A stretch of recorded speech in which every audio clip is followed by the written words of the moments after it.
I'm 70. I've been slowly getting rid of things. Here's why.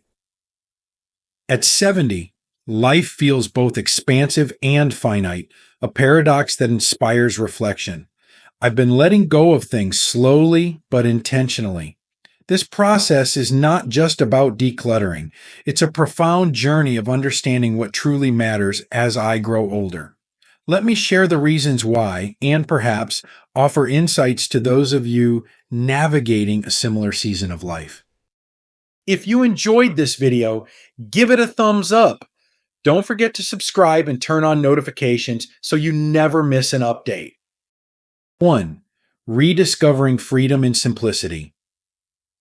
Over the years, life has a way of piling up around us. We gather items, some intentionally, some by happenstance, until our homes, once filled with purpose and warmth, become crowded with things that serve only as reminders of what used to be. At 70, I've realized that the walls of my home don't need to carry every memory, and the objects I've collected don't need to define me. Letting go has been my way of reclaiming a sense of freedom I didn't even realize I'd lost. Simplicity isn't just about having less. It's about finding space for peace, for clarity, and for the things that truly matter. In a way, it's like clearing a fog that has settled over my daily life. Every box I donate, every drawer I empty, lightens the weight I carry. I no longer feel tethered to things I don't use or need. Instead, I'm surrounded by a sense of openness, a feeling that life, even at this stage, is expansive and full of possibility. But simplicity is also deeply emotional. Letting go isn't easy. Each object carries a story. The dress I wore to my daughter's wedding, the dusty books I always meant to read, the forgotten tools of a hobby I abandoned decades ago. For a long time, I kept these things because I thought I might need them or because they held sentimental value. But as I've grown older, I've learned something profound. Memories aren't tied to things. They live within me, in the way I recount a story or feel a familiar warmth when I hear a certain song. Releasing these objects doesn't erase their meaning. It simply allows me to carry their essence without the physical burden. What I've discovered in this process is a profound sense of liberation. My home feels lighter, and so do I. There's less to clean, less to organize, less to weigh on my mind. I can walk through my days without the invisible pressure of unfinished tasks or cluttered spaces. The simplicity I've cultivated has given me the gift of focus on the relationships I treasure, on the activities that bring me joy, and on the quiet moments of reflection that fill my soul. Perhaps the most unexpected part of this journey is the peace I found. There's a calmness in knowing that I don't need to hold on to everything, that I can let go and still be whole. My home is no longer a museum of my past. It's a sanctuary for my present and a gentle preparation for the future. And in this simplicity, I've rediscovered myself, not as the sum of the things I own, but as a person with a life still rich in meaning, love, and possibility. 2. Honoring the past without being anchored to it. Every item in my home seems to carry a whisper of the life I've lived. The delicate china plates that once graced holiday tables, the old letters tucked in a drawer, the faded photographs of my children as babies, they all tell a story. For many years, I believed that keeping these things close was the only way to preserve the memories they held. I thought letting go would mean losing pieces of my past, but as I've aged, I've come to understand a deeper truth. I can honor my past without being weighed down by it. These objects are symbols, yes, but they are not the memories themselves. The memories live within me. In the vivid way I can recall the laughter at those holiday meals, the warmth of my children's tiny hands in mine, or the love written into the words of those letters. They are etched into my heart and mind, untouched by time or the presence of things. Holding on to every physical reminder does not deepen those memories. Instead, it often clouds them, piling one artifact on top of another until the stories themselves feel buried. Letting go has been a way of honoring what these objects represent while allowing myself to move forward without feeling tethered to the weight of things. I've begun the careful process of choosing what to keep and what to release, and in doing so, I've felt a profound sense of clarity. When I hold an item in my hands, I ask myself whether it carries the essence of a memory that still fills me with joy, or whether it's simply something I've been holding on to out of obligation or habit. I've found that many items, though once meaningful, have served their purpose. Releasing them doesn't mean I'm discarding their story. It means I'm freeing myself to live more fully in the present. This process has also been a way to share my life with others. I've passed down heirlooms and keepsakes to my children and grandchildren, choosing the pieces that carry the most meaning. Giving these items away feels less like letting go and more like passing the torch of my family's history. It fills me with a sense of pride and joy to see my granddaughter wear my mother's locket, or to know that the old recipe cards, worn and smudged with love, are now being used to make the same meals that nourished us for decades. I've also come to appreciate that some memories are meant to be carried lightly. Not every object has to be preserved, and not every moment needs a physical representation. Letting go of certain things has been an act of faith, trusting that the essence of those memories will remain with me, even without the tangible reminders. And in the process, I've created space, not just in my home, but in my heart and mind, for new memories to take root. Honoring the past without being anchored to it is an act of love. Love for the life I've lived, for the people who have been a part of it, and for the person I am today. It's about finding the balance between cherishing what was and embracing what is, allowing myself to step forward into each day with a lighter spirit and a fuller heart. In letting go, I'm not losing pieces of my life. I'm discovering the freedom to carry its most precious parts with me in ways that truly matter. 3. Preparing for the inevitable. As I move further into my 70s, I find myself reflecting more often on the reality of life's impermanence. It's not something I approach with fear or sadness, but rather with a sense of responsibility and quiet resolve. The truth is, none of us can take our belongings with us when we leave this world. The objects we gather and cling to in life eventually become the responsibility of others. And so I've begun to prepare, not just for myself, but for those I will leave behind. For many years, I didn't think much about the things I owned. They were part of the backdrop of my life, accumulated over decades of living. But now, when I walk through my home, I don't just see furniture or boxes of keepsakes. I see the task they represent for someone else, my children, my loved ones, who will one day have to sort through them. The thought of burdening them with that responsibility is not something I can ignore. I want to spare them the emotional and physical weight of deciding what stays and what goes, what has meaning and what doesn't. It's a labor of love for me to make those decisions now so they don't have to. But this preparation isn't just about easing their burden, it's about intention. By going through my belongings, I have the opportunity to reflect on what matters most. I can decide what I want to pass down: a treasured heirloom, a meaningful letter, a simple photograph, and ensure that these items are imbued with my love and thoughtfulness. There's something profoundly satisfying about knowing that the things I choose to leave behind will carry stories and meaning rather than being just another item to be discarded. This process has also forced me to confront a truth that's easy to avoid: the reality of my own mortality. It's not an easy truth to face, but I've found it to be grounding. Preparing for the inevitable doesn't mean dwelling on the end. It means living with purpose. It means taking stock of what I've built, what I've cherished, and what I want my legacy to be. It's a chance to reflect on a life well lived and to make peace with the things I've done and the things I've left undone. Letting go of certain items has brought me a sense of clarity and peace. I've realized that the value of my life isn't measured by what I own, but by the love I've given, the connections I've nurtured, and the memories I've created. These are the things I want to leave behind. Not boxes filled with stuff, but a legacy of kindness, wisdom, and love. There's a quiet beauty in this kind of preparation. It's not about finality, it's about continuity. It's about knowing that when my time comes, I'll leave behind a home that reflects my care, not just for the objects within it, but for the people who will carry my memory forward. I want them to remember me not as someone who clung to the material, but as someone who understood the value of letting go. Preparing for the inevitable is an act of love.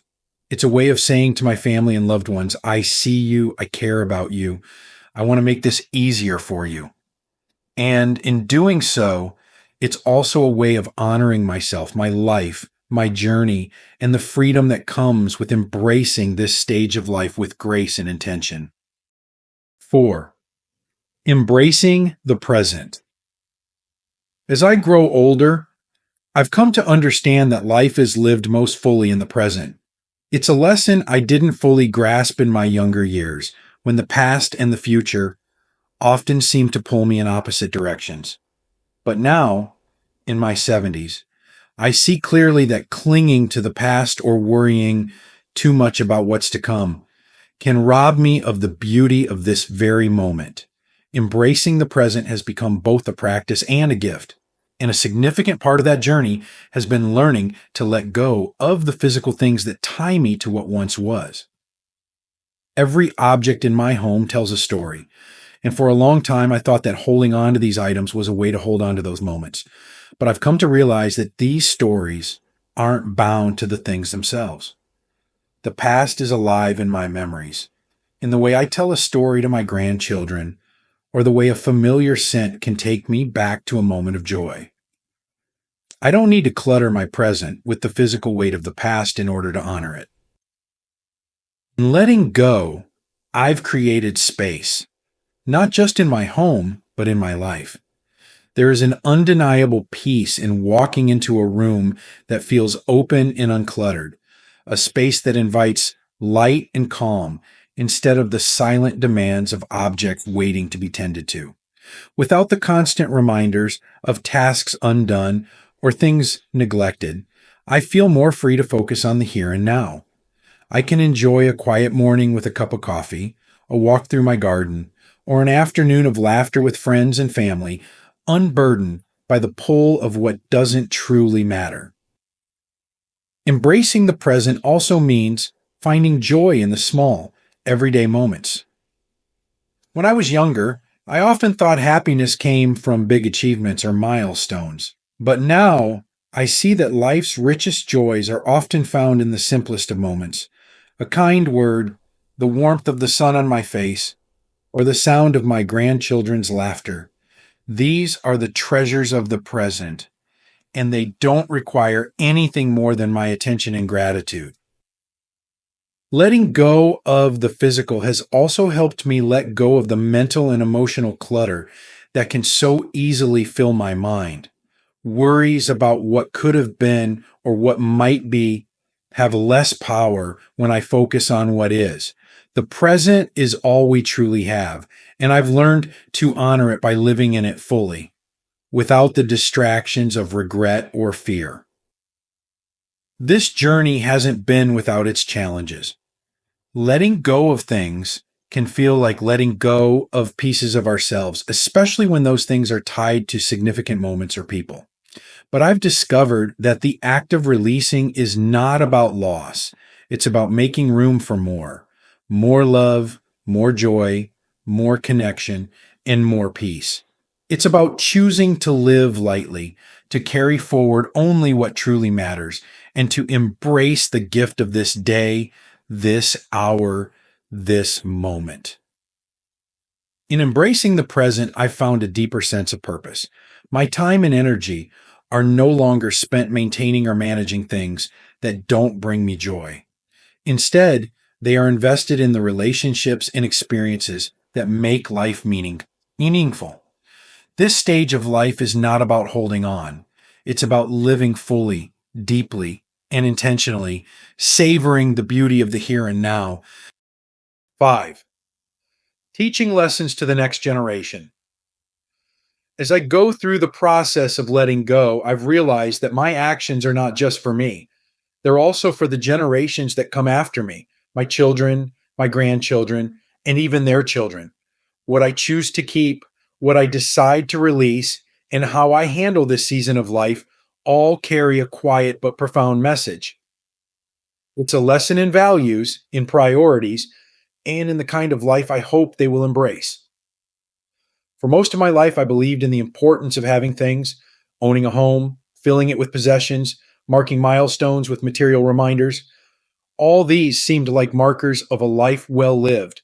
But as I've grown older, I've come to see that it's not the things themselves that matter, but the stories behind them and the values they reflect. I hope to teach my family that the essence of life is not found in accumulating, but in appreciating, in loving, and in living with intention. When I pass down something meaningful, my mother's quilt, my favorite cookbook filled with handwritten notes, a cherished piece of jewelry, it's not just an object I'm giving. I'm passing along a story, a connection, and a piece of myself. These items are a bridge between my life and theirs, a way for them to carry forward not just the physical item, but the values and love it represents. At the same time, I want to teach them that it's okay to let go. Life will inevitably present them with moments when they too must decide what to hold on to and what to release. I want them to know that it's not an act of loss, but one of liberation, of making room for what truly matters. If my actions now can plant the seed of that understanding in their hearts, then I feel I've given them a gift far greater than any object I could leave behind. Through this process, I hope my family sees the importance of focusing on what truly lasts, the love we share, the memories we create, and the lessons we pass down. These are the real treasures of life, and they shine far brighter than anything we could ever own. 6. Finding joy in giving. One of the most beautiful and unexpected aspects of letting go has been the joy I've discovered in giving. Every item I release, whether it's a coat I no longer wear or a piece of furniture I no longer need, finds new purpose in someone else's life. The act of giving has turned what could feel like loss into something deeply fulfilling, a way of extending my life's abundance to others. When I donate items, I imagine the hands that will receive them. A winter coat might keep someone warm on a cold night. A set of dishes might serve meals for a young family starting out. A stack of books might ignite curiosity in a child's mind. These simple acts of giving connect me to the broader world in a way that feels both humbling and profound. It reminds me that even as I let go, I still have the power to contribute, to touch lives, and to make a difference. But it's not just about physical things. Giving also means sharing my time, my wisdom, and my love. As I've moved through this stage of life, I've found immense joy in mentoring younger generations, listening to their dreams, and offering guidance where I can. I've discovered that the most meaningful gifts are often intangible: an encouraging word, a shared moment, or the reassurance that someone believes in them. This joy in giving has also deepened my sense of gratitude. It's a reminder of how blessed I've been to have had these things to share in the first place. Whether it's a material item or a piece of advice, every act of giving reflects the richness of a life that has been full of opportunities, experiences, and love. Finding joy in giving has shown me that letting go is not an end. It's a continuation. It's a way of passing forward the goodness that has come into my life and ensuring that it doesn't stop with me. It's a legacy of generosity, of connection, and of understanding that we are all part of something larger than ourselves. And in that, I've found not just joy, but purpose. 7. Building a legacy of intention. As I look around at the things I've chosen to keep, I realize that they are more than just objects. They are threads in the tapestry of my life, woven together by moments of love, perseverance, and joy. Yet, not every thread needs to remain in my hands. I've come to see that building a legacy is about curating what truly matters, not just for myself, but for the people who will carry my story forward. Legacy, I've learned, isn't about leaving behind a mountain of possessions. It's about the meaning embedded in what I do leave behind. Each item I choose to keep carries a purpose. A photo album tells a story of family bonds. A handwritten letter captures the depth of relationships. A well-worn book reflects the wisdom that shaped me. These are not just things.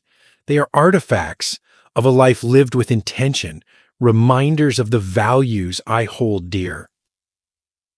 By thoughtfully choosing what I pass on, I can ensure that my legacy reflects who I am and what I've stood for. I want my children and grandchildren to see not just the things I leave behind, but the lessons and love they represent. This process isn't always easy. It requires letting go of what is superfluous and embracing the responsibility of deciding what truly carries my essence. But it is also deeply rewarding. It is a way to say, this is who I was. This is what mattered to me. This is what I hope will matter to you. As I build this legacy of intention, I find myself reflecting more deeply on the intangible gifts I want to leave behind. My words, my actions, the time I've spent with loved ones, these are the most enduring parts of my story. They don't need to be stored in boxes or displayed on shelves. They live in the hearts of the people I've touched. And in that realization, I find peace. My legacy will not be measured by the things I owned, but by the love I gave and the life I lived. 8. Cultivating gratitude. In this season of life, gratitude has become the lens through which I see the world. It's not just a fleeting feeling, but a way of being, a conscious practice of acknowledging the abundance that surrounds me, even as I let go of what I no longer need. Each item I release, each choice I make, deepens my awareness of the blessings I've been given.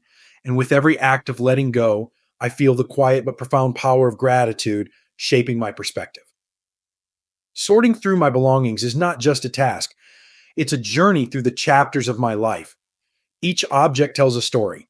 A photo from a cherished family vacation, a trinket from a place I once dreamed of visiting, or a gift from someone who touched my heart. These things have served their purpose, not by remaining on a shelf or in a drawer, but by filling my life with moments of joy and meaning. As I release them, I'm reminded that their true value lies not in their presence, but in the memories and emotions they evoke.